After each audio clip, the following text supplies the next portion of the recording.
Okay, people, here is my third and last part to this little polemic I've been going on. The last of the major concerns by those who are pro Prop 8 is I categorize as what about the children? Think about the children. I love that phrase. For those of you who are fans of The Simpsons, you'll remember the character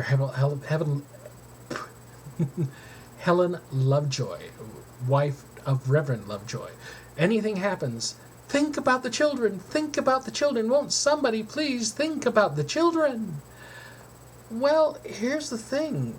We are thinking about the children. Those of us who are no on 8 think about children all the time, and not to molest them. See, that's what the key to this phrase, think about the children, is. It's like, they're trying to get their hands on our children. They're trying to corrupt our children. Oh, horrors, the horrors. Well,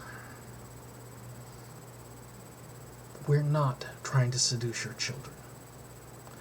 Many gay and lesbian couples have children of their own. These children deserve loving, stable homes. And when you try to tell their parents that they're not allowed to get married, you're trying to tell these children that they aren't as good as other children. Think about them when you vote yes. Okay, well, again, I said this was for the people who are undecided. So let's address the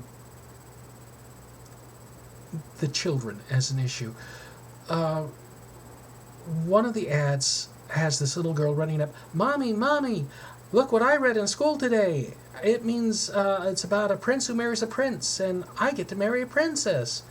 Well, yes, she does, when she's old enough to understand if she wants a princess or a prince. No child is going to be taught age-inappropriate matter. We're not going to teach our children how to sodomize each other. We're not going to teach them about fellatio. We are going to teach them, yes, that there are gay people in the world. Now, you may not want that to happen at the age of 2nd grade or whatever. Well, are you going to keep them from learning that there are people who don't share their religious views or their parents' political views?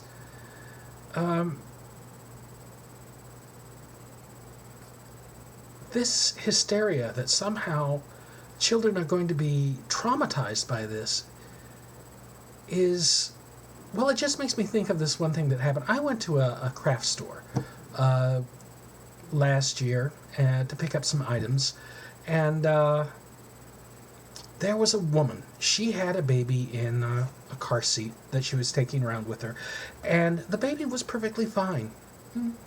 Not making fuss or anything, just perfectly okay.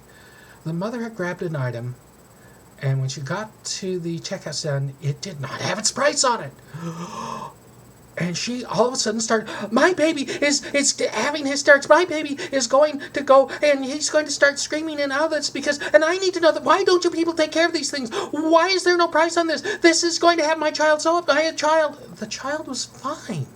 It was the woman who was getting upset. Then the child started hearing his mommy getting so worked up over there not being a price on this one article that he started to cry. The child wasn't upset by there not being a price. The child was not hungry. The child was not having a problem. It was the adult who had a problem and made it a problem for the child. When your child asks you, well, what about these families? Then you say, well, there are families that are different from ours. Is that so hard to do? Is that so traumatic to your child? Well, I don't want them learning that these people are moral. Well, then don't put them in the public school system, because I don't want my taxes being used to teach your children that I am immoral. You want to teach them that I don't have the same rights as you? Fine, do that in your church or your own home. Don't use my money or the money of other gay people who are taxed at a higher rate because we are not married on a federal level to support your bigoted views. Sorry, that's going to the yes on Prop 8 people. But that is how it affects us. Now, many of us don't have children. My spouse and I, now legally married after nearly 29 years together, are not going to have children. No child is going to be traumatized by my immoral lifestyle. Okay? And if a child is traumatized by it, it's because the parents have created the trauma, not the child, not the situation. As a personal note from my childhood, I was raised by two very wonderful people, except my mother was from a small town in central Utah, and she was not raised around people of color. By that I mean African Americans. There were a few Native Americans, maybe a couple of Hispanics. She was raised in an area that was 99.9% Caucasian. Their big ethnic strifes were between Italian and Slovaks and Poles and so forth. A very ethnically diverse area within the Caucasian realm. Growing up in second grade, I remember one African American boy. The whole time I was growing up, one in second grade. When I finally got to high school, I actually met Hispanics and an Asian.